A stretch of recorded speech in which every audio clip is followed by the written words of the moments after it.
કરતા રહ્યા. પછી બ્રહ્માજીના મનમાં એમ થયું કે આ ચલો જોઈને તો આવીએ કે મેં આ વાછરડા અને ગાયો, વાછરડાઓનું અને સખાઓનું અપહરણ કરી લીધું છે, તો હવે નીચે શું ચાલી રહ્યું છે. એટલે જોવા માટે આવ્યા. તો 4-6 મહિના વીતી ગયા પછી બ્રહ્માજી જયારે આવ્યા ત્યારે જોયું તો એના એ જ ગોપ સખાઓ અને વાછરડાઓ અને ગાયો ત્યાં ચરી રહી છે. સખાઓ એમને ચરાવી રહ્યા છે, ભગવાન એમની સાથે રમી રહ્યા છે. બ્રહ્માજીના મનમાં એમ થયું કે ક્યાંક પાછલે બારણેથી હું લઈ ગયો છું, એને કોઈ મૂકી તો નથી ગયું ને. એટલે પાછા પોતાના લોકમાં ગયા. જોયું તો ત્યાં પણ એ જ બધા સૂતા છે, એ જ યોગ નિદ્રામાં. ત્યારે બ્રહ્માજીને થયું કે આ તો બહુ ગડબડ થઈ ગઈ. હું ખરેખર બ્રહ્મમાં હતો. વસ્તુતઃ અહીંયા પરબ્રહ્મ ભગવાન છે એ જ ભૂતલ ઉપર બિરાજે છે કે જેમણે આટલા બધા રૂપો લીધા અને એ અત્યારે, એટલે હું એમને છેતરવા ગયો પણ હું જ છેતરાઈ ગયો, એવું બ્રહ્માજીના મનમાં થયું.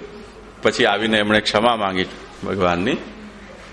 તો જેમ પ્રભુ આ સૃષ્ટિને પ્રકટ કરે છે, તો એ પ્રકટ કરનાર પણ એ છે, એટલે બનાવનાર પણ એ છે, અને જે કંઈ પણ બન્યું છે કે પ્રકટ થયું છે એ પણ એ જ છે. એટલે આપણે બધા પણ પ્રભુના જ અંશ છીએ, પ્રભુમાંથી જ પ્રકટ થયેલા છીએ. ભગવાનથી આપણી માટી કોઈ અલગ માટી નથી.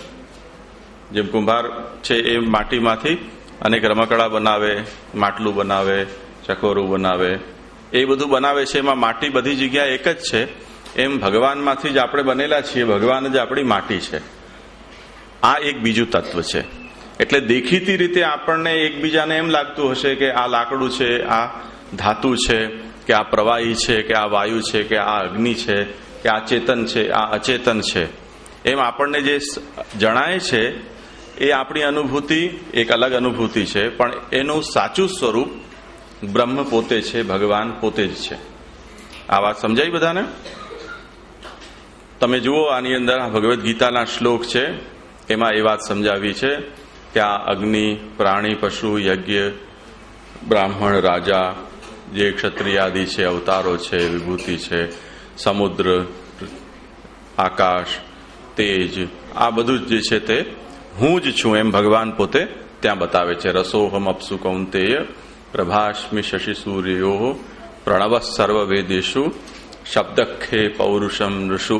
એમ ભગવાને પોતાનું સ્વરૂપ જ્યારે આ સૃષ્ટિને ભગવાન જુએ છે ત્યારે આપણને એ વાત સમજાવી રહ્યા છે કે તમે જુઓ, આ સૂર્યચંદ્રમામાં જે ચમક છે એ મારી ચમક છે. આ જે પાણીની અંદર રસાળતા છે, લિક્વિડિટી છે, એ લિક્વિડિટી હું છું. શાસ્ત્રમાં જે ઓમકાર છે, જેનું મુખ્ય મહત્વ છે, જેનો સાર છે, એ હું છું.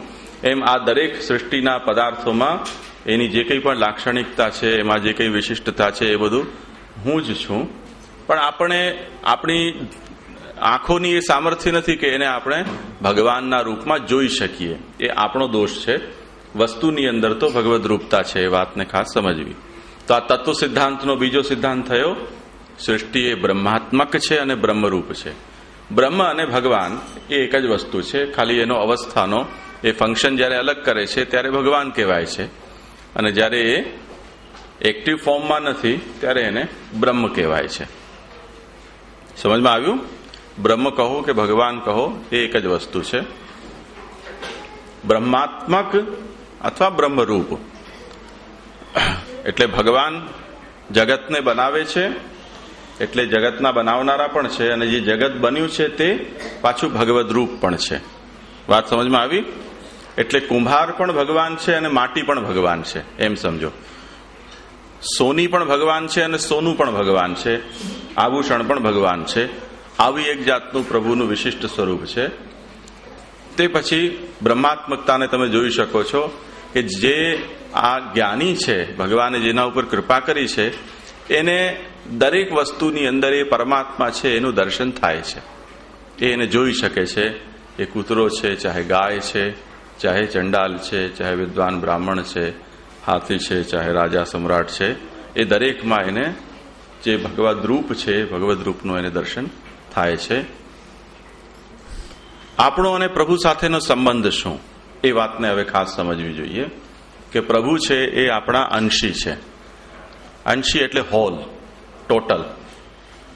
અને આપણે એમાંથી નીકળેલા એક પાર્ટ કે અંશ છીએ. અંશ એટલે પાર્ટ અને અંશી એટલે હોલ કે ટોટલ. જેમ સમુદ્ર અને ટીપું. સમુદ્ર છે એ ખૂબ વિશાળ છે, એમાંથી જયારે ટીપું આપણે લઈએ છીએ તો સમુદ્રની જે ખારાશ છે, એની લિક્વિડિટી છે, એ કંઈક અંશમાં એમાં પણ ટીપાની અંદર હોય છે કે નહીં? આપણા મોઢામાં છાંટો પડી જાય તો આપણને ખારું લાગે કે નહીં? આપણા શરીર ઉપર છાંટો ઉડે તો આપણે ભીંજાઈએ કે નહીં? તો સમુદ્ર છે એ વિશાળ છે, વ્યાપક છે. ટીપું છે એની તુલનામાં ક્ષુદ્ર છે, ઝીણું અંશ છે, અણુ છે. એમ પરબ્રહ્મ શ્રી કૃષ્ણ છે એ વ્યાપક છે, વિશાળ છે. એની તુલનામાં આપણે અણુ છીએ, આપણે એનો અંશ છીએ. એટલે એ વાતને ખાસ સમજવું જોઈએ કે તત્વ એક છે, વસ્તુ એક છે, પરંતુ એક અંશી છે અને એક અંશ છે. એક વિશાળ વ્યાપક છે અને એક એનો અંશ ભાગ પાર્ટ છે. આવો સંબંધ પ્રભુનો અને આપણો છે. એટલે આપણે પ્રભુના અંશ હોવાને કારણે જેમ માતા પિતાથી સંતાન પેદા થાય, એ સંતાન એ માતા પિતાના જ શરીરમાંથી પ્રકટ થયેલો માતા પિતાનો જ કોઈક અંશ છે. એમ પ્રભુથી પ્રકટ આપણે થયા છીએ, એટલે પ્રભુના આપણે સંતાન છીએ. પ્રભુએ આપણને હાથ પગ, આંખ, નાક, કાન, બુદ્ધિ આ બધી ઇન્દ્રિયોથી આપણને સમૃદ્ધ કર્યા છે, શક્તિ આપી છે. તો પ્રભુ પ્રત્યે આપણી ફરજ છે કે પ્રભુ પ્રત્યે આપણે એમની કૃપા છે, એના સામે પ્રભુને આપણે સ્નેહ કરીએ, પ્રભુની સેવા કરીએ, પ્રભુની શરણાગતિ સ્વીકારીએ. આ તત્વ સિદ્ધાંત છે. તત્વ સિદ્ધાંતના મુખ્ય ભાગ આપણે જોયા. શ્રી કૃષ્ણ એ બધાનું મૂળ છે. આ જે સૃષ્ટિ છે એ બ્રહ્માત્મક અને બ્રહ્મરૂપ છે, અને જીવાત્મા છે એ પરબ્રહ્મનો અંશ છે. આટલી વસ્તુ આપણે મુખ્ય રૂપથી જોઈ તત્વ સિદ્ધાંતમાં.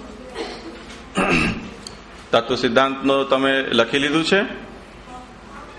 બધાનું મૂળ શ્રી કૃષ્ણ છે, એ સર્વોચ્ચ તત્વ છે, પરબ્રહ્મ છે. સૃષ્ટિ એ બ્રહ્માત્મક બ્રહ્મરૂપ છે. શ્રી કૃષ્ણ અંશી છે, જીવ અંશ છે, જેમ સમુદ્ર અને એનું ટીપું. આ મુખ્ય સિદ્ધાંતો છે. બીજા પણ સિદ્ધાંતો આપણે પછી ક્યારેક ફુરસતે વિચારીશું. તત્વ સિદ્ધાંતના પછી ધર્મ સિદ્ધાંત. પુષ્ટિ માર્ગ કે મહાપ્રભુજીએ જે આપણને આ જે માર્ગ બતાવ્યો છે, સંપ્રદાય બતાવ્યો છે, એનો સાર શરણ, સમર્પણ અને સેવા આમાં આવે છે. સૌથી પહેલા પ્રભુનું શરણ, કે પ્રભુ આપ મારા રક્ષક છો, એવો અટલ વિશ્વાસ પ્રભુ ઉપર. એ વિશ્વાસ જ્યારે પ્રભુ ઉપર આપણું થાય ત્યારે પ્રભુને સમર્પણ થાય. એટલે હે પ્રભુ, હું આપનો છું, મારું જે કંઈ પણ છે બધું આપનું છે. એટલે પ્રભુને સોંપવું, હવાલે કરવું. અને ત્રીજા સ્ટેપ ઉપર પ્રભુની સેવા. આપણા પાસે જે કંઈ પણ પ્રભુની કૃપાથી છે આવેલું, એનાથી પ્રભુને પ્રસન્ન કરવા, પ્રભુને વિનિયોગ કરવો, પ્રભુને ભોગ ધરવા, સમર્પિત કરવું. એ રીતે કે જેનાથી પ્રભુને સુખ થાય, પ્રસન્નતા થાય. આ આપણો ધર્મ સિદ્ધાંત છે. સમજાઈ ગયું? શરણ, સમર્પણ અને સેવા. બોલી જાઓ. શરણ, સમર્પણ, સેવા. આ ધર્મ સિદ્ધાંત છે. હવે જુઓ, ભગવત સેવા તમે તમારા ઘરમાં કે તમારા આસપડોશની અંદર ક્યાં પણ વૈષ્ણવના ઘરમાં હોય ત્યાં તમે જોયું હશે કે પ્રભુની સેવા કેવી રીતે થાય છે. શ્રી મહાપ્રભુજી આપણને એમ બતાવે છે કે આપણને પ્રભુની સેવા કરવી છે ત્યારે આપણે આપણા પાસે જે કંઈ પણ છે એને એક કોઈ પણ વસ્તુને શાંતિ, આપણી પાસે પ્રભુએ આપણને જે આપ્યું છે એ કોઈને પણ પ્રભુથી અલગ નથી રહેવા દેવું. પ્રભુની સેવા આપણે એમ કરવી જોઈએ. એટલે જે કંઈ પણ છે એને પ્રભુ સાથે જોડો. હવે આપણી પાસે શું છે? એક તો આપણું શરીર, એટલે આપણે પોતે, અને બીજું આપણો પરિવાર, ધન સંપત્તિ, ઘર વગેરે. શ્રી મહાપ્રભુજી એમ કહે છે કે જો તમને પ્રભુમાં ચિત્ત લગાવવું છે પ્રભુમાં પ્રેમ પ્રકટ કરવો છે તો તમારું શરીર એટલે તમે સ્વયં અને તમારું જેને આપણે એમ કહીએ છીએ કે મારું એ જે કંઈ પણ છે એ બધું પ્રભુ સાથે જોડવાનો પ્રયાસ કરો. એના માટે શ્રી મહાપ્રભુજીએ આપણને 2 શબ્દ આપ્યા, તનુ અને વિત્ત. પ્રભુની સેવા છે તનુ વિત્ત જા સેવા કરવી જોઈએ. કેવી સેવા? તનુ વિત્ત જા. તનુથી શ્રી મહાપ્રભુજીનો આશય છે કે આપણે પોતે સેવા કરવી જોઈએ, અને વિત્તથી એટલે આપણા પાસે આપણું ઘર પરિવાર ધન સંપત્તિ જે પણ સેવા લાયક છે એ બધાને પ્રભુ સાથે જોડવું. તો આ સેવા કેવી કહેવાશે? તનુ વિત્ત જા. જ્યાં આપણું તન છે, જ્યાં આપણું વિત્ત છે. વિત્ત મતલબ ઘર પરિવાર ધન સંપત્તિ. પછી મન ક્યાં જશે? મન ફરજિયાત એના સાથે, કેમ કે આપણું મન લાગેલું ક્યાં છે?